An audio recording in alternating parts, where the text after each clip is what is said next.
Ah, la conciliation famille-travail. Le concept n'est pas nouveau, mais ces temps-ci, il est particulièrement d'actualité dans nos entreprises. Dans les prochaines minutes, maximum 15. Vous allez assister à une présentation complète sur la réalité de la conciliation famille-travail en Abitibi-Témiscamingue. En gros, un blitz d'infos concentré et efficace pour un maximum de résultats en peu de temps. Pour commencer, il me semble qu'il serait pertinent de faire un petit survol sur l'évolution de notre organisation sociale, par défaut celui du marché de l'emploi, pour finir par répondre à cette fameuse question: pourquoi la conciliation famille-travail est-elle devenue un sujet autant d'actualité? Vous allez voir, c'est pas très compliqué. Premièrement, les modèles familiaux au Québec ont pas mal changé depuis les dernières années. Les femmes sont de plus en plus nombreuses sur le marché du travail. Ça fait qu'en tant qu'employeur, il faut prendre compte de leurs besoins spécifiques et aussi s'adapter au fait que les responsabilités familiales sont davantage partagées par le conjoint et l'entourage immédiat. Le taux d'emploi des femmes qui ont des enfants en Abitibi-Témiscamingue se situe à 70,5 %, ce qui est nettement supérieur à la moyenne québécoise qui se situe à 69,1 %. Il faut aussi prendre conscience du fait que les conditions de travail se sont resserrées autour des employés depuis les années 2000. Les gens consacrent de plus en plus de temps à leur travail et font davantage d'heures durant les soirs et les fins de semaine. Et pour être plus compétitives mondialement, les entreprises ont recours de plus en plus à des modes de production desquels émergent des corps de travail atypiques. Soir, fin de semaine, 15-3, 28-14, tout sauf du 9 à 5. La conciliation famille-travail a aussi des avantages pour les employeurs. Premièrement, contrer les effets de pénurie de main-d'œuvre, attraction et rétention du personnel, diversification des compétences, réduction des cas de maladie et absentéisme. Ensuite, ça améliore la qualité de vie au travail. Tout le monde a un meilleur moral. En quoi c'est utile, ça? Moins de chicanes, plus de travail d'équipe, plus d'initiatives personnelles, moins de stress et moins de risques d'épuisement professionnel. Je vais vous demander de faire un petit effort. On va se mettre dans la peau d'un employé. Hey boss, faut que je te dise une affaire. Les principaux facteurs qui ont une incidence sur ma conciliation famille-travail, c'est les besoins de ma famille en premier lieu, puis ma charge de travail. Mais pas l'overtime ou les heures supplémentaires. Là. Non, là, juste comme mes tâches comme normales. Tu sais, les besoins de ma famille, je peux pas faire grand-chose pour changer ça. J'essaie de m'organiser comme du monde. Je demande de l'aide à mon entourage, j'utilise les services auxquels j'ai accès. Mais à part ça, c'est pour ça que c'est important pour moi les conditions de travail.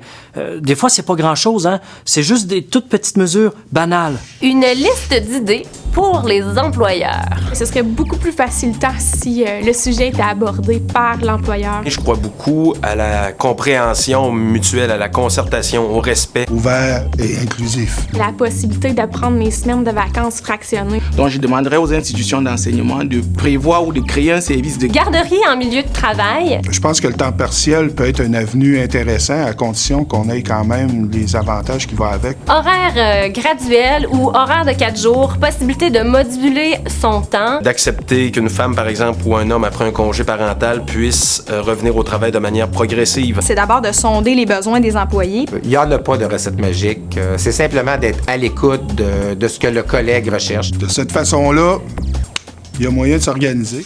OK. Je comprends bien tout ça. Mais moi, maintenant, je vais t'expliquer comment que ça se passe dans mes bottines. Même si ça me tente bien de vous accommoder, là, il y a certaines choses qui me limitent. Ma job à moi, c'est de te fournir de la job le plus longtemps possible. Mais pour ça, il faut que j'arrive à atteindre le roulement optimal de l'entreprise. Puis pour être honnête, la conciliation famille-travail, ça engendre certains problèmes. Des retards, des absences, des heures supplémentaires, des réaménagements d'horaires, des réaménagements d'espace de travail, plus de recrutement, plus de formation, des surcharges, du stress, des coûts directs, des coûts indirects et des négociations. Tout ça, c'est du temps que je passe pas à atteindre le roulement optimal de l'entreprise. Monsieur ici présent apporte un point important. C'est vrai que certains facteurs limitent la CFT. Les milieux de travail sont diversifiés, donc plus ou moins favorables à la conciliation famille-travail. Voyons plus en détail ces limitations, question de voir si vous vous y reconnaissez. Ce qu'on remarque, c'est que le type d'employé d'une entreprise détermine beaucoup sa propension à offrir des mesures de conciliation famille-travail. Besoin de travailleurs spécialisés? Facteur incitatif. Pour aller cruiser, on s'attrique d'habitude. Beaucoup de femmes en milieu de travail? Incitatif. Dans les milieux traditionnellement féminins, on connaît ça depuis longtemps, les conciliations famille-travail. Beaucoup d'hommes? C'est le contraire. Mais attention, ça change. Besoin de jeunes dans votre équipe? Incitatif. Génération Y oblige. La petite taille de l'entreprise. Ça peut être limitatif comme incitatif. Les rapports sont plus personnalisés, donc plus de flexibilité, mais quand il manque quelqu'un, admettons que ça paraît. Les ressources financières disponibles. Ça, c'est un incitatif si on estime que c'est rentable en bout de ligne. Mais ça peut être limitatif si la volonté de faire de l'investissement n'y est pas. Mais le point le plus important, c'est la culture d'entreprise. Parce que dans le fond, là, c'est notre perception qui détermine le plus à savoir si notre entreprise est favorable ou non à des implantations de conciliation famille-travail. De plus en plus, on parle de l'intégrer directement dans le processus de gestion. En gros, ce que ça dit, c'est que la conciliation, c'est de la conciliation. Ça veut dire que chaque partie a ses besoins, puis que le but de la patente, c'est pas de mettre qui que ce soit dans le trouble, c'est de faire l'effort de trouver un point d'entente optimal entre les deux parties. Ça doit être une démarche gagnant-gagnant. J'ai fait une petite recherche sur les mesures de conciliation préférées des travailleurs et il me fait grand plaisir aujourd'hui de vous dévoiler les surprenants résultats de ce travail.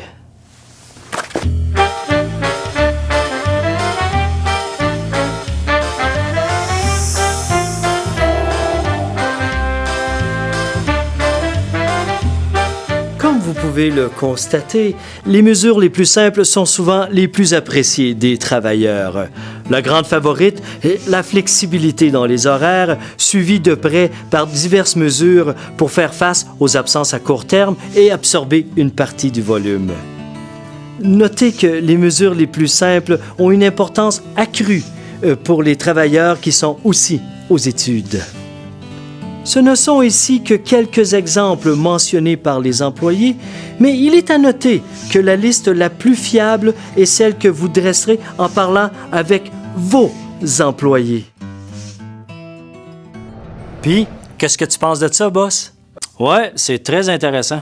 Il y a des choses que j'aime là-dedans, puis je pense qu'on pourrait l'intégrer assez facilement. Hey, je me demandais... Est-ce que tu pourrais m'amener faire le tour d'autres entreprises? Question de voir comment que ça se passe pour eux autres. J'aurais un petit 2 minutes, là. Hein? Oui, c'est par là. Bonjour, je m'appelle Véronique Pelletier. Jérémy Mondery-Larouche. Claude Thibault. Maud Labrec-Denis. Je suis copropriétaire du Cyclotonus à Val-d'Or. Je suis commissaire à l'exportation et directrice générale du 48e Nord International. Je suis un des copropriétaires des Productions Malbuzard, qui est une entreprise de production vidéo. Dans la réalité d'aujourd'hui, avec la compétitivité des marchés, une entreprise se doit d'être à l'écoute de ses employés afin d'être avant-gardiste dans les façons d'organiser le travail. C'est donc important d'être à l'écoute de nos employés pour être innovateur dans les façons d'adapter la vie de famille et la vie au travail. Il m'arrive très fréquemment, par mes rencontres clients, de discuter de conciliation travail-famille. Souvent, on va échanger sur nos réalités, on va essayer de les adapter à notre propre milieu. On voit les bons coups des autres, les mauvais coups, puis ça nous permet vraiment de grandir comme entreprise. Pour la conciliation travail-famille, je crois beaucoup à la compréhension mutuelle, à la concertation, au respect. Il y a toutes sortes de manières de sonder les employés.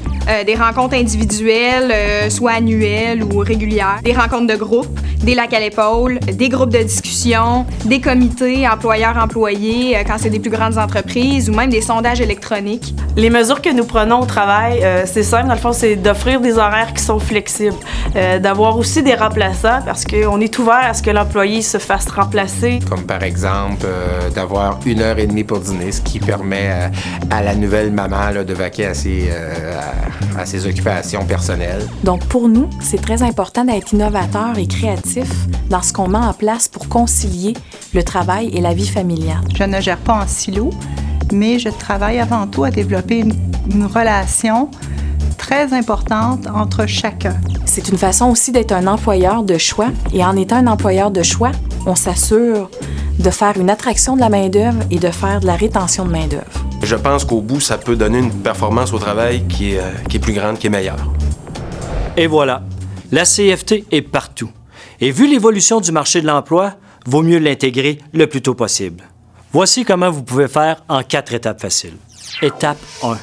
Sondez vos employés pour bien connaître leurs besoins. En d'autres mots, parlez-vous. Étape 2. Connaître et informer vos employés sur la réalité de l'entreprise. Vos services, vos horaires, tout ce qui impose vos activités. Étape 3.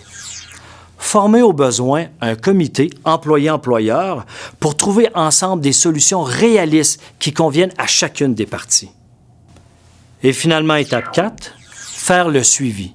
Ça veut dire se remettre en question, faire des ajustements nécessaires et surtout, rester ouvert et positif. La bonne nouvelle, c'est qu'il y a des moyens de mise en place pour vous aider. Appui financier, guide et outils de travail, certification et reconnaissance. Bien, tout ça, vous le retrouvez dans l'adresse qui apparaît ci-dessous. Mais comme vous aussi, vous devez avoir 40 000 choses à faire, je vous retiens pas plus longtemps. Mais quand même, je vous invite à prendre un peu de temps avec vos employés pour parler de conciliation famille-travail. Vous allez voir, c'est un petit investissement de temps qui risque de vous éviter d'en perdre pas mal plus.